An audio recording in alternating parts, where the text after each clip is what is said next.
إن الحمد لله نحمده ونستعينه ونستغفره ونسترشده ونستهديه ونعوذ بالله من شرور أنفسنا وسيئات أعمالنا من يهده الله فلا مضل له ومن يضلل فلا هادي له وأشهد أن لا إله إلا الله وحده لا شريك له له الملك وله الحمد يحيي ويميت وهو على كل شيء قدير وأشهد أن محمدًا عبده ورسوله وصفيه وخليله أرسله الله بالهدى ودين الحق ليظهره على الدين كله ولو كره المشركون.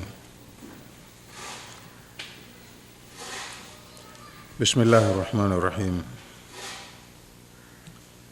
إذا الشمس كورت، jua litakapopatwa au litakapokunjwa. Wa idha an-nujumu inkadarat, na nyota zitakapopukutika. Wa idha al-isharu uttilat, na wakati ngamia wenye mimba pevu watakapoachiliwa, bimaana watatelekezwa na wenyewe. Wa idha al-wuhushu hushirat, na wakati wanyama wa porini watakapochanganywa na kukusanywa pamoja. Wale wanaokula nyama na wanaoliwa watakaa pamoja bila kudhuriana. Wa idha al-biharu sujirat, na wakati bahari zitakapowashwa moto. Wa idha an-nufusu zuwijat, na siku ambayo roho zitarejeshwa kwenye viwiliwili vyake. Wa idha al-maw'udatu su'ilat, na siku ambayo watoto waliouawa waliozikwa wakiwa hai watakapoulizwa. Bi ayyi dhanbin qutilat, wataulizwa waliouawa, mmeuawa kwa makosa gani? Wa idha as-suhufu nushirat, na wakati madaftari yaliyoandika amali za watu watakapogawiwa wenyewe, kila mtu akapewa daftari lake. Wa idha as-samaa'u kushitat, na siku ambayo mbingu zitakunjwa. Wa idha al-jahimu su'irat, na siku ambayo moto utachochewa, bimaana utakolezwa. Wa idha al-jannatu uzlifat, na siku ambayo pepo itasogezwa karibu na wanaostahili kuingia.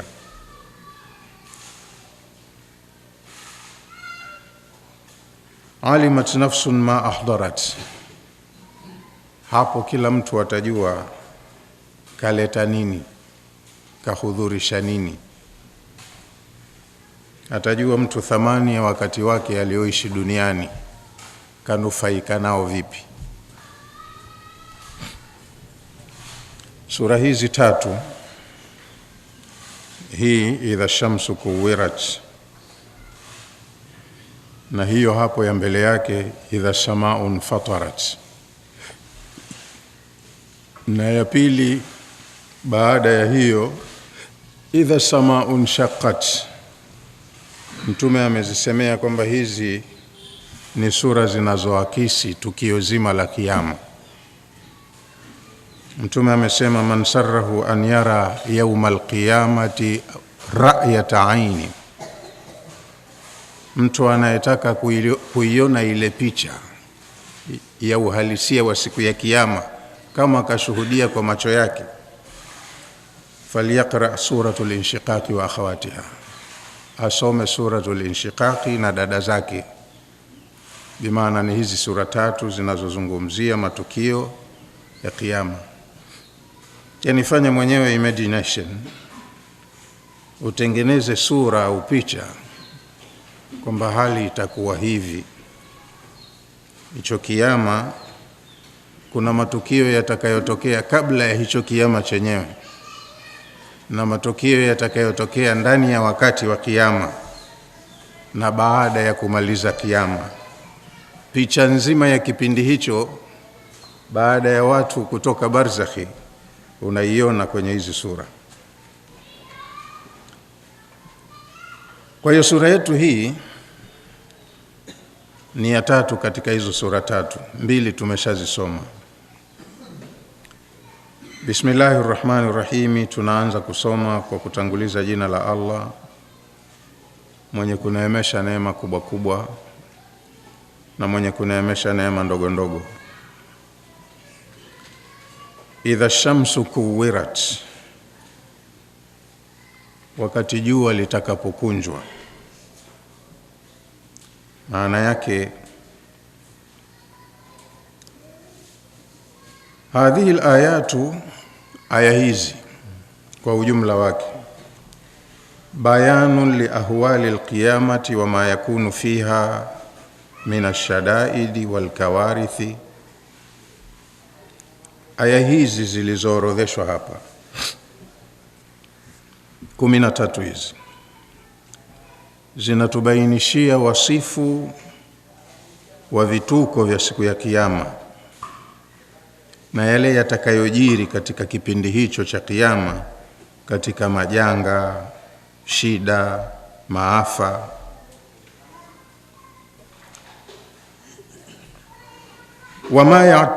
Wama ya'tari al-kauna wal-wujuda, na mambo ambayo yata effect ulimwengu mzima, mbinguni na ardhini, na viumbe wanaopatikana katika maeneo hayo.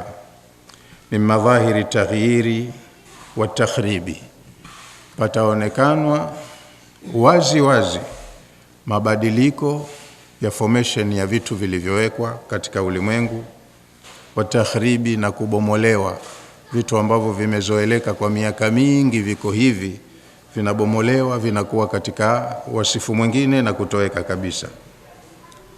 Wal maana halisi ya maneno haya ya Allah, idha shamsu kuwirat, wakati jua litakapokunjwa. Kuwirat maana yake luffat, litafinywa, likunjwe. Wa muhya dhauha, na lipoteze nuru yake, litapoteza mwanga wake, halitakuwa linawaka tena, kama kitu kilichotiwa katika kwenye kompresa kikafinywa. Kwa hiyo ile kazi yake ya muda mrefu itakuwa imeishia hapo. Sasa jua mlilolizoea linalowapa maisha, nalo ni kiumbe, kinaishi kwa muda wake kilichopangiwa. Umri wake ukisha, na kiumbe hiki nacho kitatoweka kama wanavyotoweka viumbe wengine mmoja mmoja. Kwa hiyo na hivyo vikubwa vikubwa vyenye maisha marefu, Allah amesema kullu shay'in halikun, kila kilichopo ulimwenguni sasa kitaondoka, kitateketea. Illa wajhahu, atabakia Allah peke yake, dhati yake, kama alivyokuwa kabla hajaumba kitu, atabakia tena mwenyewe peke yake, vyote ka destroy.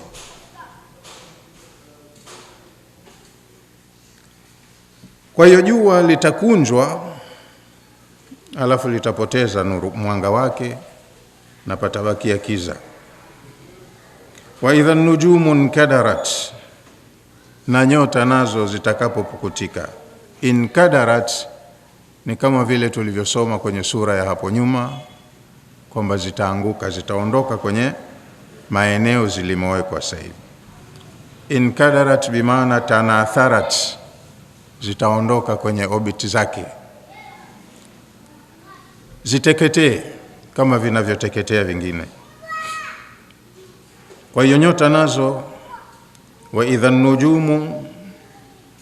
nujumun tasaqatat min mawadhi'iha wa tanatharat.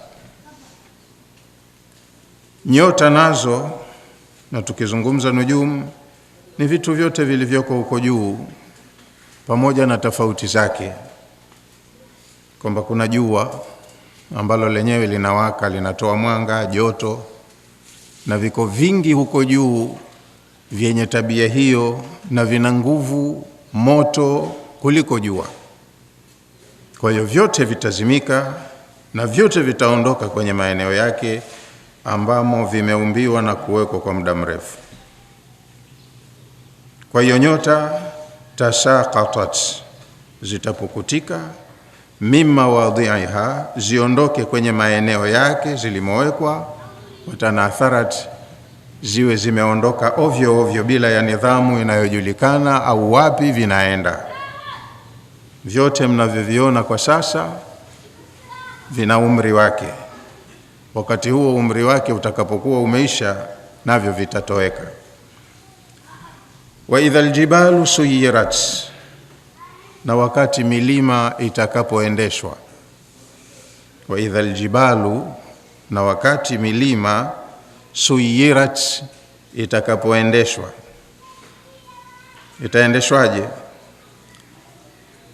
Katika suratu Namli Allah amesema, watara aljibala, siku ya kiyama utaiona milima kama Himalaya Mountain Wall, Mount Everest, Kilimanjaro na Meru na mingineyo inayojulikana kwa ukubwa duniani na midogo yake. Milima imewekwa maeneo maalum kwenye ardhi kwa kazi maalum. Mwisho wa siku Allah anasema anaing'oa milima. Tumesoma katika sura tuliyomaliza huko, wa alqat ma fiha wa takhallat, ardhi itatupa vilivyomo ndani yake ijibakishe yenyewe tu. Kwa hiyo na milima imechomekwa katika ardhi, imewekwa kwa lengo na kazi maalum. Wakati huo kazi yake itakuwa imeisha. Allah ataing'oa milima, na akiing'oa itakuwa inapeperuka kama yanavyopeperuka mawingu. Watara aljibala, utakuja kuiona milima, tahsabuha jamidatan, kama utaiona kwa macho utaiona kama ndiyo ilivyo milima halisi. Kwa waliozoea ziara za utalii watasema, huu si mlima Kilimanjaro huu? Ndo wenyewe mlima Kilimanjaro kwa sura yake na umbo lake. Tahsabuha jamidatan, utaudhania ule mlima ndo mlima wenyewe. Wa hiya tamurru marra sahabi, lakini unatembea angani kama yanavyotembea mawingu. Kwa hiyo ukiondoka mlima Kilimanjaro ukachukuliwa na upepo, watauona watu wa Sudani huko, Libya, Mediterranean, Ulaya na kwengineko. Umeondoka Tanzania, haupo. Milima yote itaondoka katika ardhi. Utaiona inatembea kama yanavyotembea mawingu. Kwa hiyo inaondoka. Wanasayansi katika kufanya kwa research nao wameprove hilo jambo linawezekana, kwa sababu mlima ni kitu ambacho kimewekwa, na kinachouthibitisha mlima ni mass and gravitational force. Hii gravitational force katika ardhi inapungua. Zamani huko watu waliopita walikuwa wakubwa, wanyama wakubwa, na ardhi nayo uwezo wake pia ulikuwa mkubwa. Lakini kila siku zikienda, ardhi inapungua uwezo wake, viumbe wanapungua uwezo wao, hata vimo vyao pia. Tunaambiwa watu wa Adi Allah hajaumba tena kama hao, lakini kila siku zikienda tunazidi kuwa wafupi. Mtume amesema baba yetu Adam kaumbwa na urefu wa dhiraa 60 kwenda juu, yani mtu mrefu mkubwa. Kwa hiyo na uwezo wa ardhi kwa wakati huo ulikuwa tofauti na ulivyo sasa, lakini kila siku zikenda kila kitu kinapunguzwa. Kwa hiyo gravitational force nayo inapungua. Na kwa sababu ya kanuni za kisayansi, kitu chochote ambacho unahisi au unakiona physically kinapungua, inafikia wakati kinaisha. Kwa hiyo force of gravity ikafikia zero, uwezo wa ardhi wa kumiliki vitu vyake utakuwa haupo tena.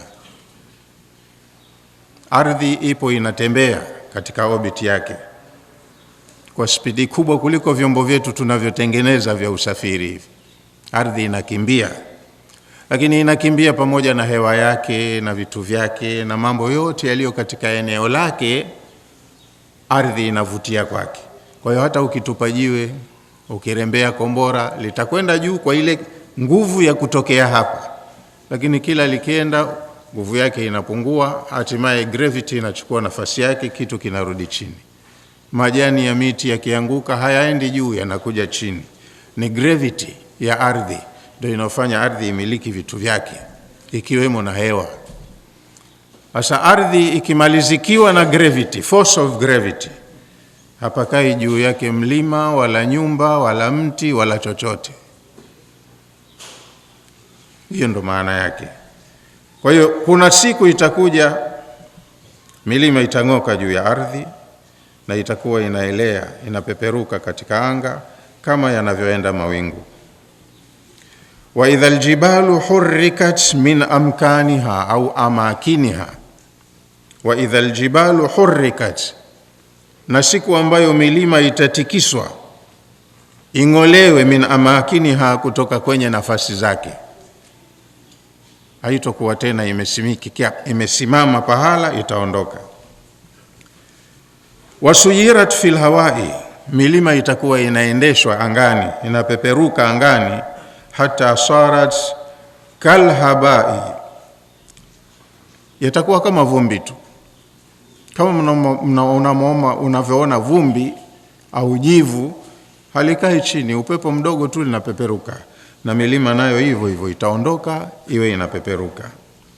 Kaulihi ta'ala, kama kauli yake Allah mtukufu alivyosema kwenye aya nyingine, wa yawma nusayyiru aljibala, na siku tutakapoiendesha milima, watara al-ardha barizatan, na ardhi uione iko plain, imenyoka. Ndio hiyo siku ilosifiwa, la tara fiha iwajan wala amta. Hutoona siku hiyo mahala palipobonyea wala mahala palipotuna. Imenyumbuliwa, imepanuliwa eneo lake, na itakuwa kama unavyoona bofu au puto. Eneo lake litakuwa kubwa la juu, na hutoona bonde, mlima, iko plain, imenyoka. Kwa hiyo kuna siku yatatokezea hayo. Lakini haya mengine yanatokea, watu ndio washakufa, hawapo juu ya mgongo wa ardhi, na wanyama washakufa, hawapo juu ya mgongo wa ardhi. Lakini yatakapokuwa yanatokea hayo, hawajafufuliwa watu bado, na hicho kiyama chenyewe hakijafika, lakini ni katika process ya kudestroy vitu ambavyo vipo vya muda, ili Allah alete vingine ambavyo ndo vitakuwa vya kudumu. Kwa hiyo nyota zitapuputika, zitaondoshwa kwenye nafasi zake, milima itang'olewa iwe inapeperuka kama linavyopeperuka vumbi tu angani. Wa idha al-aisharu utilat, na siku ambayo ngamia wenye mimba ya miezi 10. Al-aisharu jamu ushara. Isharu ni plural ya neno usharau. Ushara ni mmoja, isharu ni wengi. Na huyu ushara hiya naqatu allati marra ala himliha au hamliha 10 ashhuri, ni ngamia ambaye ana ujauzito wa miezi 10. Kwa nini akapigiwa mfano ngamia na kutajwa hapa? Ngamia mwenye mimba ya miezi 10 anatelekezwa, hana bwana. Ngamia ni mali ya daraja la kwanza ya Waarabu, hasa wakati huo Qur'ani inashuka. Hakukuwa na mafuta wala gesi siku hizo, hakukuwa na biashara za viwanda. Kwa hiyo katika mali yenye thamani kubwa ni ngamia. Na hawa ngamia wako kabila nyingi. Ziko kabila nyingine ndo most expensive, lakini iwe huyo ngamia duni asiyekuwa ghali, mwenye ngamia wake akiwa na uzito wa miezi 10, hamchungi mbali, anagharamika kumtafutia mahitaji ya chakula, akamletea nyumbani, kwa sababu anategemewa karibu atatoa mazao. Anakuwa na special care, anatunzwa vizuri. anategemea mwenyewe mazao, atapata ngamia mwingine karibuni hivi.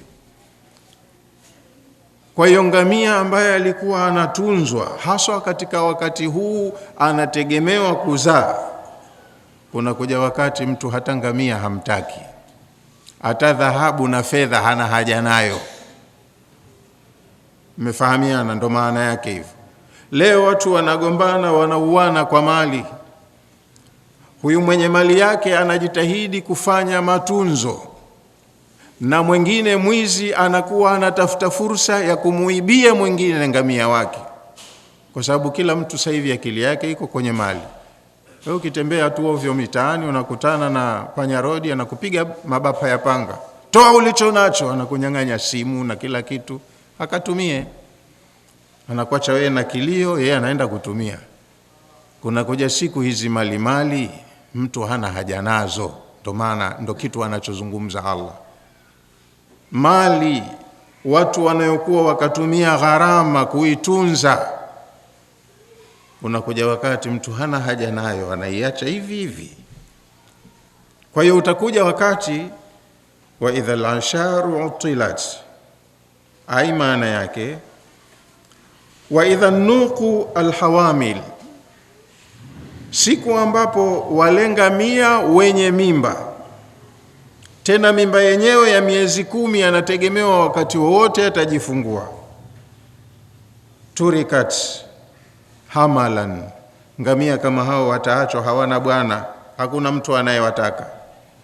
Bila rain wala talibin, watabaki wenyewe tu ngamia, hawana mchungaji na hakuna anayewataka. Sio kwamba mwenyewe kawatelekeza mwingine anawatafuta, hapana.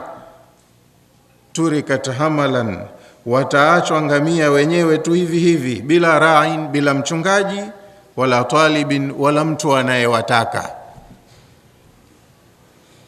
Mazingira yatakuwa si shwari hapo, kila mmoja anatafuta salama ya nafsi yake. Wa khussa nuqu bidhikri, wametajwa kwa jina ngamia wenye mimba, liannaha karaimu amwali al-arabi, kwa sababu ngamia ndio mali tukufu ya Waarabu hasa wakati huo. Mali tukufu muhimu ya Waarabu ni ngamia wao. Kuna siku mtu hana haja naye ngamia, hali itakuwa sio ya kawaida, uelewe hiyo. Wa idha luhushu hushirat, jengine la ajabu, siku ambayo uhushu ni wanyama wa porini, hushirat, watakusanywa pamoja, paa, swala, pundamilia, wamechanganyika na simba na chui, na hakuna chui anayetaka chakula siku hiyo, hakuna simba anayesema hapa msosi uko karibu, na wala huyo swala haogopi kwamba hapa mie leo nitaliwa, lakini anachoogopea hali itakavyokuwa ya kutisha. Wamejikalia tu wenyewe kimya kuangalia hatima.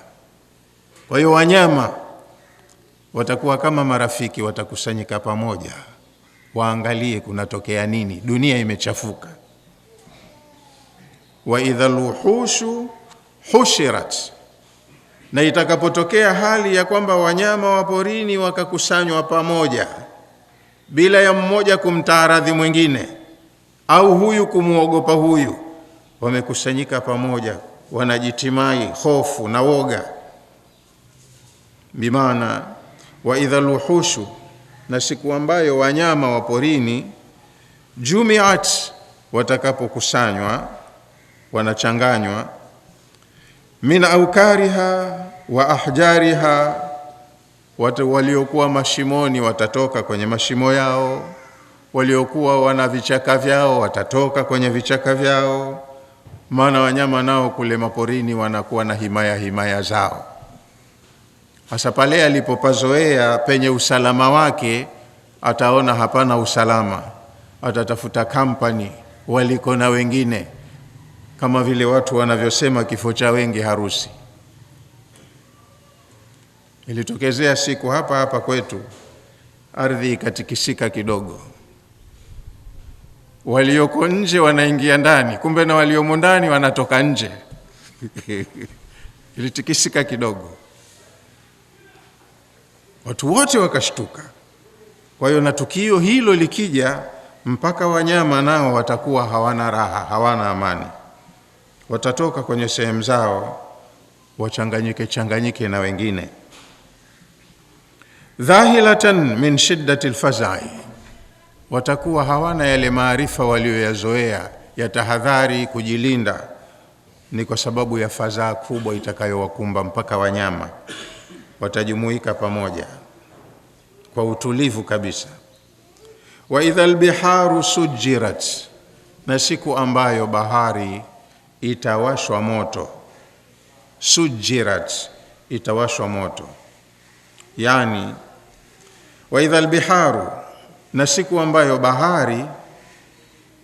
bahari inaitwa tu albahru, lakini albiharu kwa kumaanisha wingi wake na tofauti ya sifa za maji yake.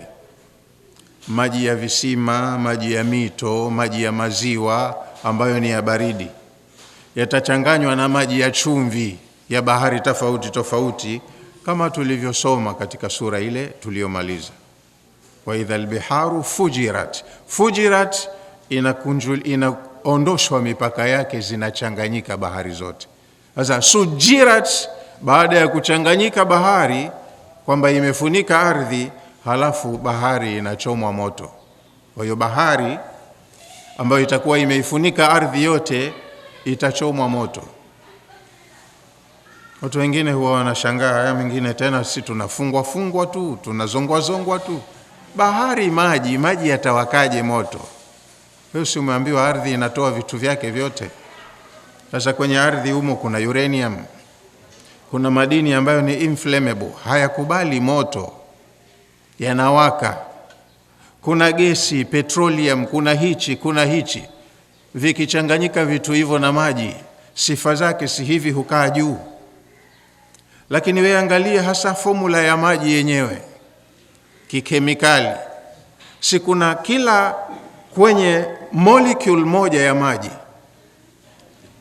kuna hydrogen 2 na oxygen 1. Oxygen ina support combustion. Pahala kwenye oxygen ndipo panapowaka.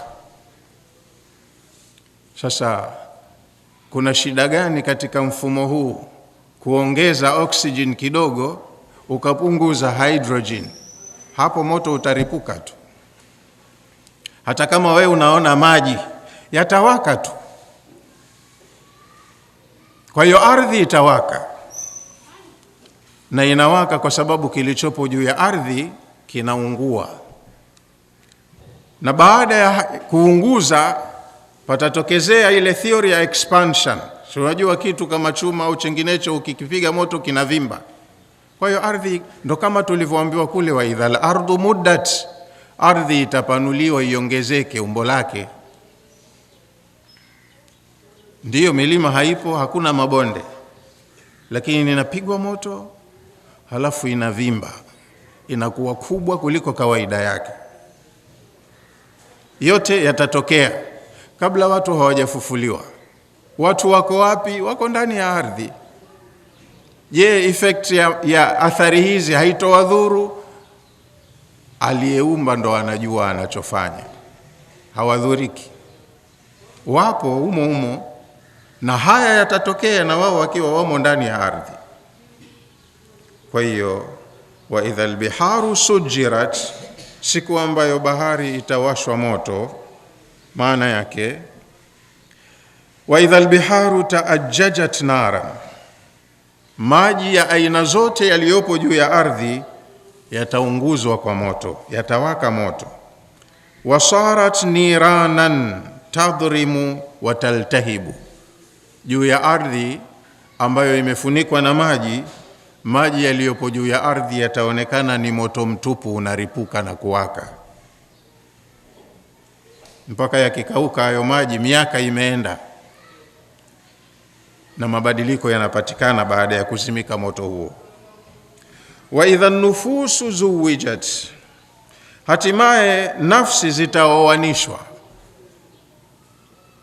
Maana mtu aliumbwa mwili wake tumboni kwa mama, halafu ikachukuliwa roho yake ikatiwa kwenye ule mwili akawa kiumbe hai, si ndio? Baada ya uhai huu kaishi duniani muda aloishi. Ulipomaliza muda wa kuishi kwake duniani, ilitenganishwa roho yake na mwili wake, ndo kafa. Siku hiyo ndo tayari kufufuliwa. Ile roho iliyotolewa kwenye ule mwili unarejeshwa tena, halafu na ile roho inapachikwa kwenye mwili wake, anarudi mtu yule kama alivyokuwa, na anayakumbuka yote aliyoyafanya nyuma. Kwa hiyo zuwijat sio kwamba wanaozeshwa wake au wake wanaozeshwa waume, roho zao zilizotolewa zinaoanishwa tena na miili yake. Imefahamika hivyo? Kwa hiyo mtu anarudi kuwa hai, yeye kama yeye, haiumbwi miili mingine, ni mwili ule, nyama zile, mifupa ile, mishipa ile, na roho ile inarejeshwa kwenye mwili ule. Usishangae decaying process, Allah anajua wapi kimeenda kila kitu kilichooza kutoka kwenye mwili. Kwa sababu anajua wapi kimeenda, anavirejesha tena tu vile, unakuwa ule mwili kamili kama ulivyokuwa. Nywele zako zile ulizo trimu kakata zikapotea, kucha, vitu vilivyotoka mwilini mwako vyote vinarejea mle mwilini mwako mwenyewe. Allah anajua, anasema qad alimna ma tanqusul ardu minhum. Wasishangae watu kuambiwa watafufuliwa. Hoja wanayotoa wanaopinga kufufuliwa, wanasema idha mitna wa kunna turaba dhalika raj'un ba'id. Hivyo sisi tufe halafu tuoze kwenye mchanga, ubakie mchanga mtupu, hukuti nyama wala mfupa, halafu utuambie tunarudi. Dhalika raj'un ba'id, kurudi huko itakuwa kuko mbali na uwezekano. Kitu mnachoongea impossible, hakiwezekani. Mwisho wa sura hiyo, sura Kahf, Allah akajibu qad alimna ma tanqusul ardu minhum.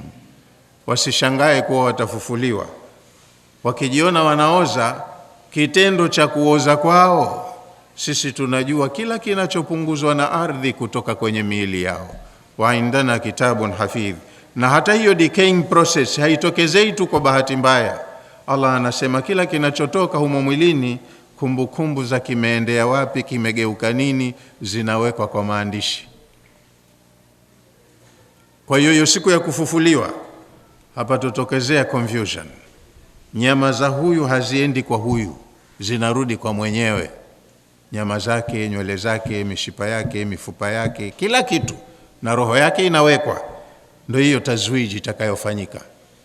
Wa idha nufusu zuwijat, ai maana yake wa idha nufusu, na siku ambayo nafsi bimaana watu, qurinat bi ashbahiha nafsi zitawekwa karibu na wale ambao wanafanana nao. Mtu kaumbwa, kaishi, kafanya mambo yake, halafu siku ya kiyama anafufuliwa na kumbukumbu za matendo yake, anafahamu na kukumbuka kila kitu. Lakini pia tafsiri ya pili ya zuwijat, Sheikh hapa anasema wa idha nufusu, siku ambayo nafsi za watu qurinat, zitaoanishwa. Zinaoanishwa vipi? Bi ashbahiha, na wale wanaofanana nayo, kama ilivyo kwenye suratu Zilzala, yauma idhin yasduru nasu ashtatan liyurau a'malahum. Siku hiyo tutawapanga watu kwa mujibu wa vikundi vyao vyenye sifa zinazofanana. Wale wezi wote wawekeni pamoja, wezi wanawekwa pamoja. Hawa ndo wanaoshabihiana. Walikuwa na maovu mbalimbali, lakini lililotawala, lililowapa jina ni wizi. Kwa hiyo wanakaa kwenye jina la wizi, wezi wawekeni hapo. Wazinifu wote wakusanyeni pamoja. Wamefanya na makosa mengine, lakini waliloondokea nalo duniani lililowapa jina ni wazinifu, wanawekwa pamoja. Wanawekwa kwa mujibu wa tabia zao, kwa sababu kesi zao zinafanana. Yatakapotoka maamuzi, hukumu, hukumu zao zinaenda sambamba. Kwa hiyo watawanishwa watu waliofanana baada ya roho zao kurejeshwa kwenye viwiliwili vyao. Faqurina alfajiru maa alfajir, muovu wa aina fulani atawekwa pamoja na kundi la waovu wanaofanana naye. Wasalihu maa salih, na mwema wa aina fulani ya wema anawekwa pamoja na watu ambao wanawema wanaofanana. Haya, wale watu waliokuwa na tabia enjoyment yao ni kusimama usiku kwa ajili ya Allah, qaimina billaili, wakusanyeni pamoja, walikuwa nazo amali za khairi nyingine, lakini hii ndio ilishika jina. Wale waliokuwa wanafunga, wakusanyeni pamoja, walifanya na amali nyingine, lakini wameondoka na title ya kwamba hawa ni saimuna. Walikuwa wana hobi ya kufunga, wanawekwa pamoja, watawanishwa hivyo. Qala Tabari, mwanachuoni At-Tabari amesema, yuqranu baina ar-rajuli salihi ma'a ar-rajuli salihi fil janna, watawekwa pamoja mtu mwema na mtu mwema peponi. Jirani, qarin, mwenza, muambata. Wa baina ar-rajuli su'i ma'a ar-rajuli su'i fi an-nari, na baina ya mtu muovu atawekwa pamoja na mtu muovu mwenziwe motoni.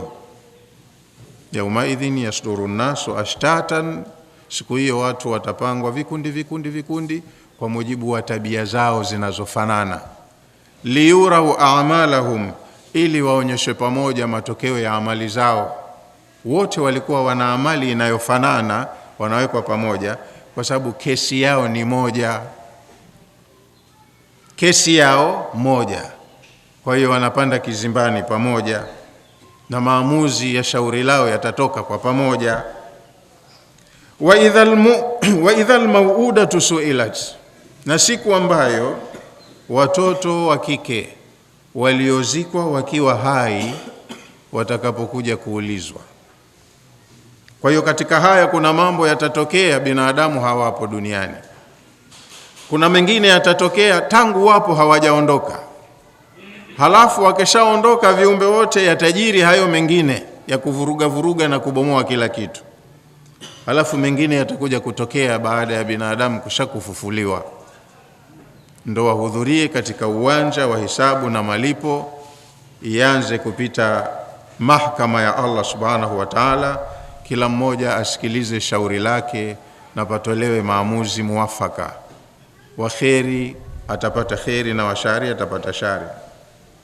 Wa idhal mau'udatu su'ilat, na siku ambayo watoto wa kike waliozikwa wakiwa hai na wazazi wao watakapoulizwa, bi ayi dhanbin qutilat, kila aliyeuawa ataulizwa, haya uliuawa kwa kosa gani? Wewe ulimkosea nini babako? Na atajibu, kutiltu bila dhambi ya rabbi, mimi nimeuawa sijakosea chochote, mimi nimezaliwa siku hiyo hiyo nikauawa. Na wengine walishakuwa wakubwa wakauawa, kosa lao ni wanawake tu. Mababa walikuwa hawataki watoto wa kike. Kuna siku katika mahakama ya Allah watakwenda kuulizwa masuala, si kama Allah hajui jawabu, ni kuwadhalilisha, kuwafedhehesha watu mbele ya kadamnasi ya watu. Anaulizwa aliyedhulumiwa, haya we unakumbuka dhulma hii? Kama anaikumbuka, kama haikumbuki, lakini anajulishwa kwamba ulidhulumiwa. Na siku ambayo ataambiwa dhalim, wewe kwa nini ukadhulumu, na analipa dhulma aliyoifanya. Kwa hiyo wa idhal mau'udatu su'ilat bi ayi dhanbin qutilat, siku ambayo watoto wa kike waliozikwa wakiwa hai watakapoulizwa mbele ya Allah, waliuawa kwa kosa gani? Ai, maana yake, wa idhal bintu alladhi dufinat wa hiya hayyatun, siku ambayo mtoto wa kike ambaye alizikwa akiwa yuhai, su'ilat, ataulizwa mbele ya mahakama hiyo ya Allah, na baba yake atakuwa yupo. Taubikhan liqatiliha, anaulizwa aliyeuliwa. Lengo la swali analoulizwa ni kumdhalilisha, kumdharaulisha yule aliyemuua, kwamba huyu ndo baba wa binti huyu, kamuua. Sasa akiulizwa ulimkosea nini baba? Sikumbuki kosa, sijamkosea chochote.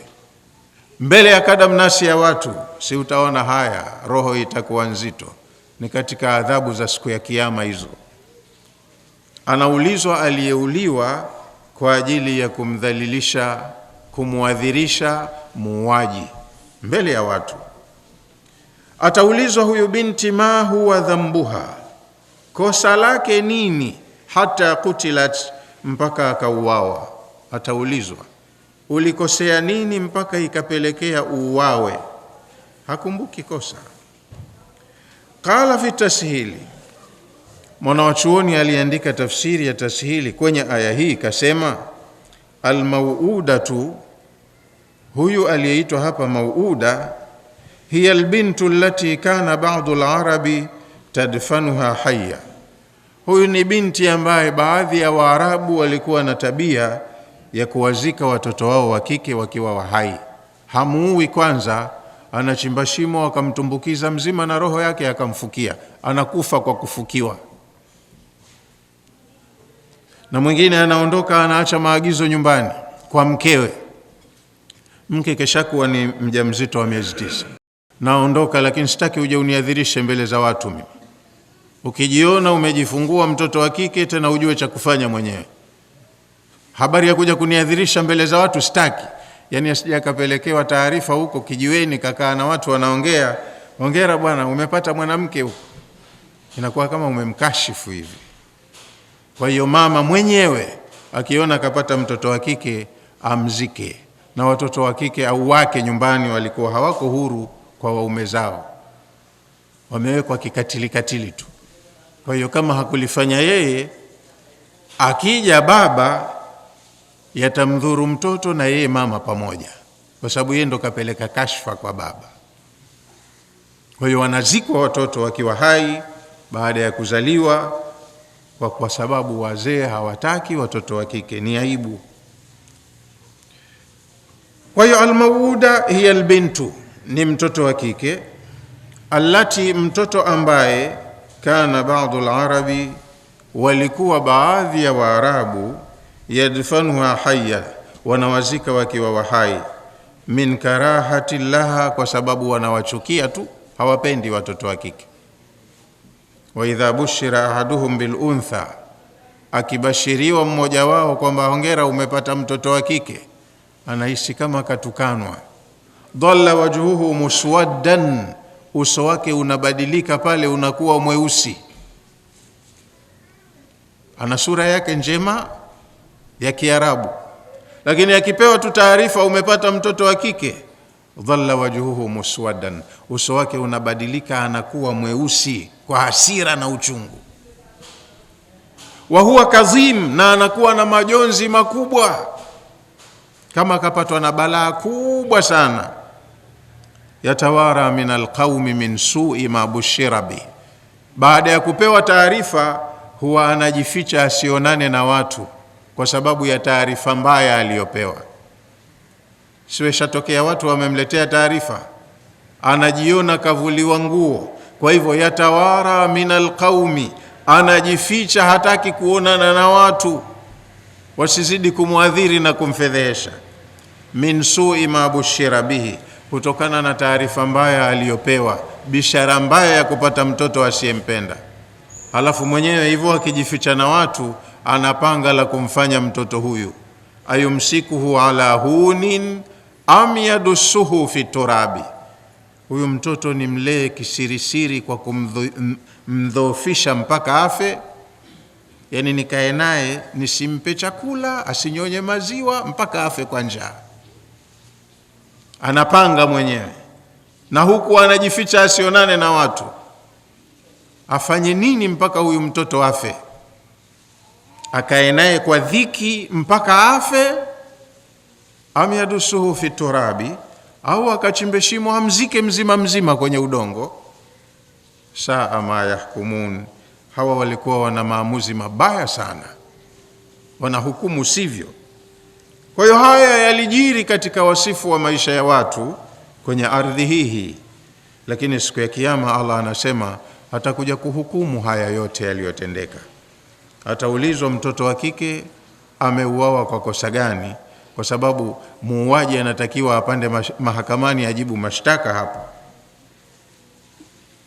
Wanawazika wakiwa hai min karahati laha, kwa sababu ya kuwachukia tu watoto wa kike, au ghiratihi alaiha, au kwa sababu ya ghira, aibu. Yani hapa mtoto wa kike mie nilee, nigharamike, nilishe mpaka awe mkubwa, alafu waje watu kunivunjia heshima, tunataka kuposa binti yako. Yani ile kuja kuposwa yanaona kama kavuliwa nguo, anayafikiria haya yote. Halafu wanaona kuwa na mtoto wa kike ni kupoteza, kwa sababu mtoto wa kiume ndo anaenda kuwa na wewe, atachuma, anaongeza mali, atakuza familia, kwa sababu ataenda kuoa, aongeze watoto kwenye familia. Lakini mtoto wa kike ukizaa, unakwenda kuwapa watu kiwanda cha kuzalisha watu huko, wataenda kumzalisha huko, akuze familia nyingine na kabila nyingine.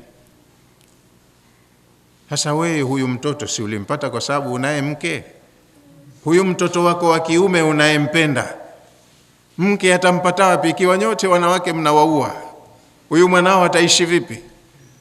Labda wangeishi kama hii karne ya sasa wangeoana wenyewe kwa wenyewe. Wewe una mke, umezaa watoto kwa sababu una mke. Wewe mtoto wa kike humtaki. Sasa maisha gani, hukumu gani mna hukumu?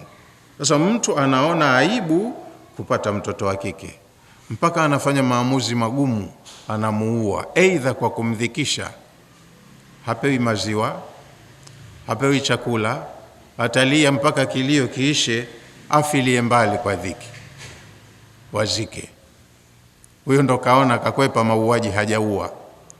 Mwingine anamchukua baada ya kuzaliwa tu, anachimba shimo na anamfukia kwenye udongo, anakufa hivyo. Fatusalu, kwa hiyo watoto kama hawa wataulizwa yaumal qiyama, siku ya kiyama. Allah atawauliza waliouawa, mmekosea nini mpaka mkauawa? Allah kaumba, kakukirimu mtoto, hukumpenda, na kwa sababu hukumpenda ukafanya ujinga zaidi, ukamdhulumu. Ataulizwa mtoto, bi ayi dhanbin qutilat, kwa dhambi gani aliuawa? Ala wajhi tawbihi liqatiliha, sio Allah hajui kwa nini kauawa, lakini anaulizwa mbele ya kadamnasi ya watu kwa ajili ya kumdhalilisha muuaji wake katika walioua watoto, na huyu ndiye, na wengine wanashuhudia hapo. Wa idha suhufu nushirat, bado matukio yanaorodheshwa, na wakati madaftari yatakaposambazwa,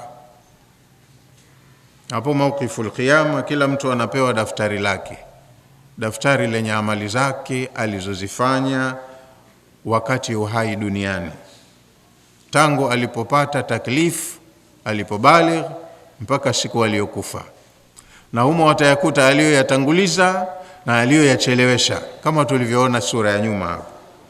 Kwa hiyo patagawiwa madaftari, wawudhi alkitabu, yatagawiwa madaftari, kila mmoja apewe lake.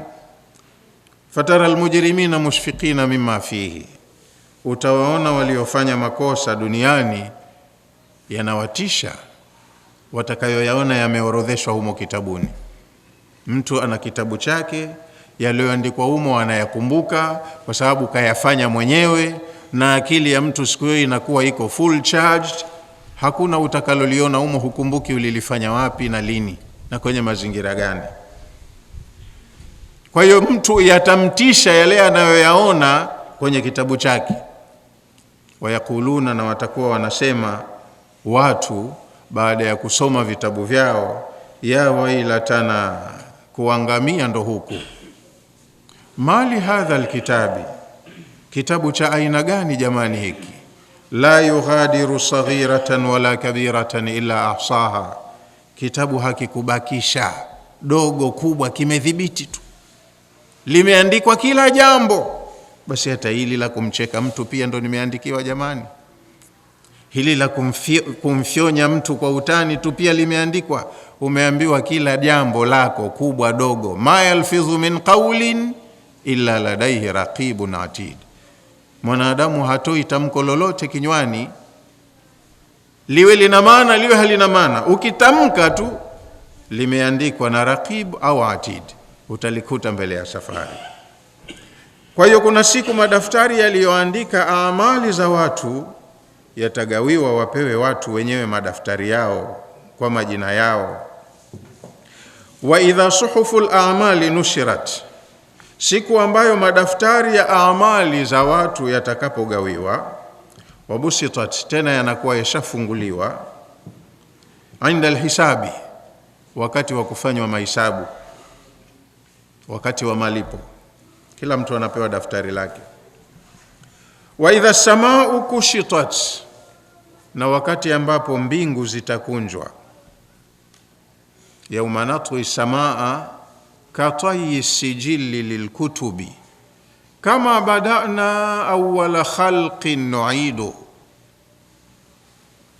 Allah anasema, iko kwenye suratul Namli, siku ambayo mbingu tutazikunja kama inavyokunjwa karatasi ya kuandikia. Yani kama umenunua fullscape yako mpya, hutaki uiharibu uitie mikunjo, unaikunja vizuri hivi, ndiyo duara, alafu unaishika kwa tahadhari, au unaitia kwenye package, alafu ukiikunjua inabaki vile vile.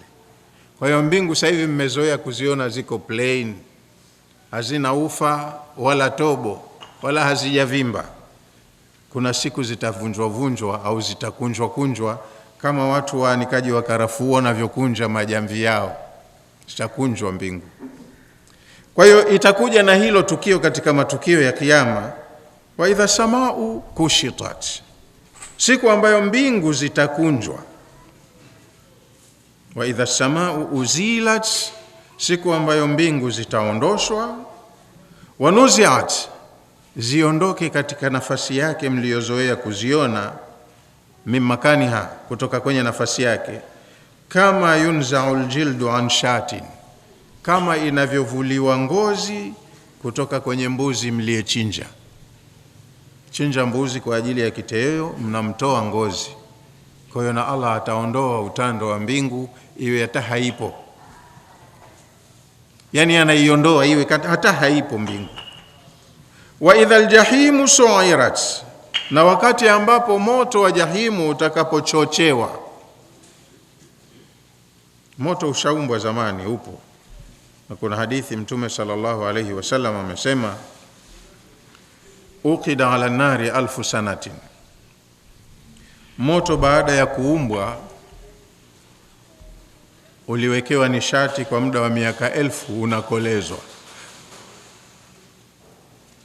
Kama watu walioko majangwani, maporini, siku za baridi, wanakoka moto nje. Sasa ili moto usife, unaongezwa nishati, kuni. Wanaweka kuni zaidi, magogo, madifu, vitu vikavu vikavu, moto uendelee kuwaka. Kwa hiyo na moto wa jahim nao uliumbwa. Baada ya kuumbwa moto, ukida, uliwekewa nishati ili uzidi kuwaka. Kwa lugha ya Kiswahili, ulikolezwa, ukakolea. Muda uliotumika kuukoleza moto huo au kuuchochea 1000 sanatin, ni miaka 1000. Baada ya kuumbwa ulichochewa kwa muda wa miaka 1000, hata ahmarat, mpaka ukawa mwekundu. Mwanzo baada ya kuumbwa hatujaambiwa ulikuwa rangi gani, lakini baada ya kuumbwa ulikolezwa kwa muda wa miaka 1000 mpaka ukawa mwekundu. Thumma uqida alaiha, baada ya miaka 1000 kuwa mwekundu ukaendelea kuchochewa, hata biadat, mpaka ukabadilika rangi kutoka nyekundu ukawa mweupe. Thumma uqida alaiha, halafu ukaendelea kuchochewa tena 1000 sanatin, kwa muda wa miaka 1000 mingine ya 3, hata suwadat, mpaka ukawa kutoka mweupe ukawa mweusi. Baada ya miaka 1000 ya kukolezwa ukabakishwa hapo. Fahiya saudau muslimatun.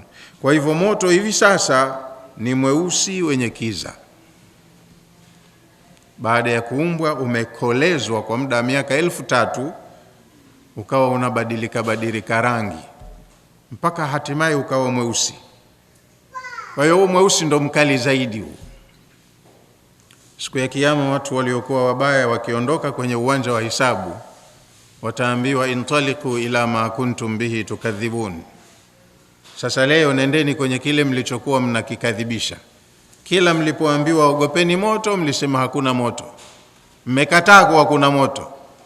Kwa hivyo leo ndo mnaenda kule motoni. Intaliqu, nendeni, ila ma kuntum bihi tukadhibun, kwenye kile mlichokuwa mnakikadhibisha. Mtu anaondoka kwenye mawqiful hisab, anapelekwa motoni. Intaliqu ila dhillin, nendeni kwenye kivuli. Maana tukishatoka makaburini tunasimama juani muda anaotaka Allah, miaka mingi, sio siku moja ndogo, miaka mingi kwa miaka yetu ya duniani.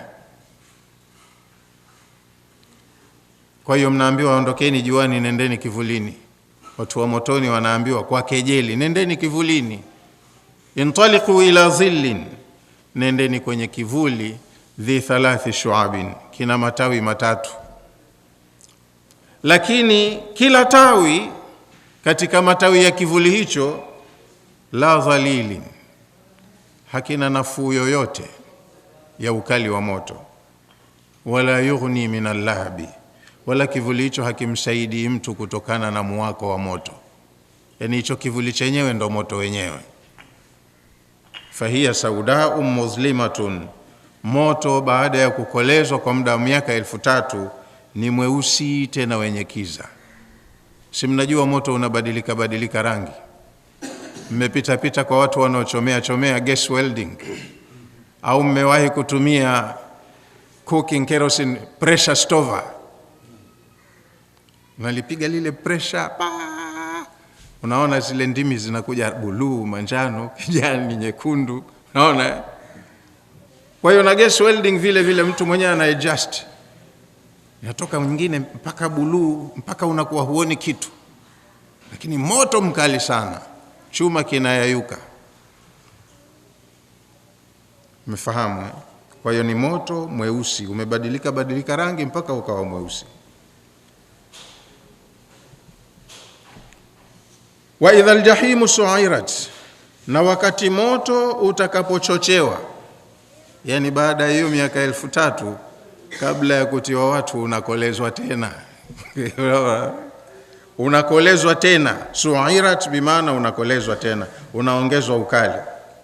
Wa idha naru jahannama, na siku ambayo moto wa jahannam uqidat wa udrimat, utakapoongezwa nishati ukazidi mwako wake, li'adai llahi ta'ala, kwa ajili ya kuingizwa maadui wa Allah, waliompinga, waliomtukana, waliomkataa, anawatia huko. Kwa hiyo kabla watu kutiwa utakolezwa tena, sijui miaka 1000 ngapi, lakini utakolezwa tena kwa ajili ya kutiwa watu. Wa idhal jannatu uzlifat, na wakati pepo itakaposogezwa karibu. Inasogezwa karibu vipi? Watu tumesimama wote kwenye uwanja mmoja, lakini moto wa jahannam utasogezwa karibu na walipo watu. Wale watu wanaostahiki kwenda motoni ndo utakuwa uko karibu yao huo moto. Kila anapoelekea mtu anaona moto mtupu. Kwa hiyo jahim inawekwa karibu na watu wake, na janna nayo vile inasogezwa karibu kutoka hapo mawqiful hisab. Kwa hiyo mtu wa peponi kila atakapoelekea anaona bishara ya kheri, anaona kuna pepo. Ni kwa uwezo wa Allah. Kwa hiyo akiambiwa huyu chukueni, khudhuhu faghulluhu thumma aljahima salluhu, ni kitu kinachoonekana. Huyu mkamateni, mfungeni, halafu mkesha mfunga mpelekeni kwenye moto. Anatoka hapa anakwenda kule kushoto. na huyu wa peponi mpelekeni peponi, anaondoka hapo anaenda zake peponi. Haya ndo yanajiri sasa baada ya watu kufufuliwa. Washafufuliwa, washasimamishwa kwenye uwanja, hapo ndo panapitishwa hukumu, yanatoka maamuzi ya kesi zao. Aliyeachiwa na anayefungwa watajulikana hapa. Yakishatokea yote haya yaliyosifiwa hapa, idhal jannatu udinat wa quribat min almuttaqin, siku ambayo pepo itasogezwa karibu na watu waliomcha Mungu duniani. Alimat nafsu ma ahdarat, yatakapojiri yote hayo, kila mtu siku hiyo anajua alichokihudhurisha. Jawabu ya idha zote hizo, idha shamsu kuwirat wa idha nujumun kadarat mpaka wa idha aljannatu uzlifat, yakitendeka hayo yote, alimat nafsu ma ahdarat, kila mtu atajua alichokihudhurisha. Kapelekwa duniani kwa malengo, je, alifikia malengo? Kaambiwa akajiandae, alijiandaa?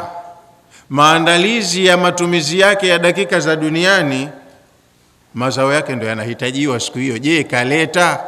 Sasa kila mtu siku hiyo atajua ma ahdarat, nimekwenda duniani kuchuma, nimevuna nini cha kukihudhurisha hapa leo, nimekuja na nini?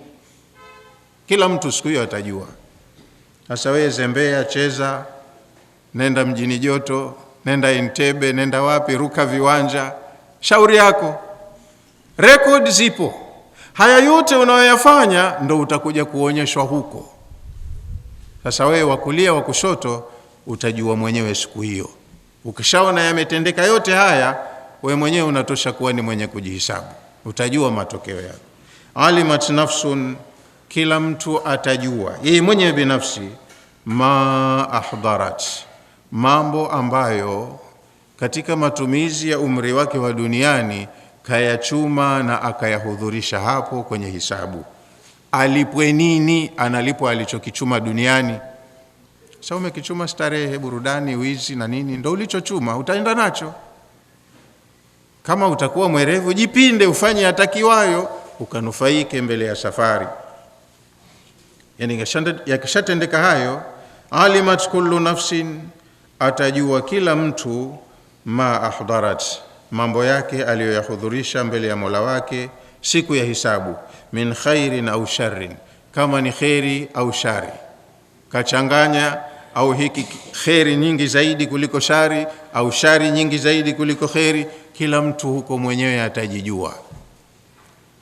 Wa hadhihi aljumla, sentensi hii alimat nafsun, hiya jawabu ma taqaddama min awwali sura. Hii ndo jawabu ya hizo idha zilizotangulia kuanzia mwanzo wa sura. Jawabu yake alimat nafsu ma ahdarat. Yakishatendeka haya, siku hiyo mtu atakuwa anaweza kujihukumu mwenyewe, yani kujua matokeo yake, mie wa wapi, wa kulia wa kushoto. Kwa leo inshallah tuweke hapo. Narudia tena mara moja tafsiri ya neno kwa neno. Idha shamsu kuwirat, siku jua litakapozimwa, tafinywa na kupoteza nuru yake. Wa idha nujumun kadarat, na nyota zitakapoondoka kwenye mahala mwake zilimoumbiwa.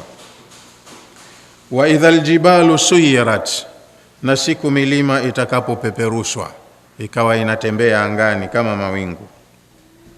Wa idha al-isharu utilat, na siku ambayo ngamia wenye mimba pevu watakapotelekezwa na wenyewe, hakuna anayetaka mali siku hiyo.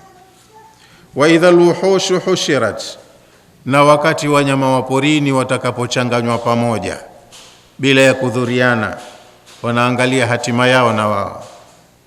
Wa idha al-biharu sujirat, na wakati bahari itakapochomwa moto.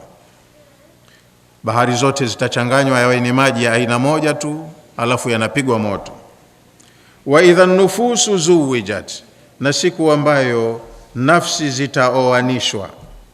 Wa idha almauudatu suilat, na siku ambayo watoto wa kike waliouawa watakapoulizwa, bi ayi dhanbin qutilat, waliuawa kwa kosa gani? wataulizwa hali ya kuwa mazingira ya kuuawa kwao yanajulikana.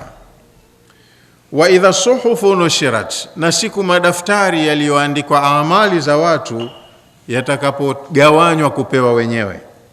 Wa idha samau kushitat, na siku ambayo mbingu zitakunjwa. Wa idha aljahimu su'irat, na siku ambayo moto wa jahimu utakolezwa. Wa idha aljannatu uzlifat, na ni siku ambayo pepo itasogezwa karibu kwa watu wake. Alimat nafsun ma ahdarat, kila mtu siku hiyo atajua kawasilisha nini mbele ya Mola wake, kinachohitajika kimnusuru, kimpeleke mahala bora. Kila mtu atajua mwenyewe nimeleta nini,